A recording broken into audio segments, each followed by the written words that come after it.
na atong war sa Israel ay hindi sila matalo-talo from 1948. They call that the Independent War. Napanalo nila in 14 months. Next war is what they call the 1956 Sinai War. Yung sinulat ng Panginoon, yung 10 Commandments sa Sinai yon, bandang Egypt. Na-conquer nila yon noong 1956. Ang reason ng mga Arabs noon, kaya raw sila nanalo, tinulungan sila ng France and British sa air power, which totoo naman. But the most amazing war, excited ako sa lahat ng war, lalo sa mga Bible prophecy students or scholar, is the 1967 war. They call this the Miraculous War.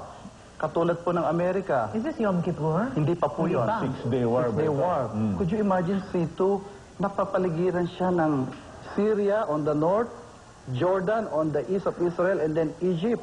Talagang tutukain na lang Israel. But God miraculously saved His people. Umiiyak ang mga Hudyo. And this, wala pang nakabit sa record ng history na modern day. Sapagkat ang Amerika, we kick out Saddam Hussein in Kuwait in more than 70 days with the military might. Pero Israel, na-conquer niya yung tatlong enemy niya in 6 days. According to Mossad, nanalo ang Israel not 6 days, but 3 hours.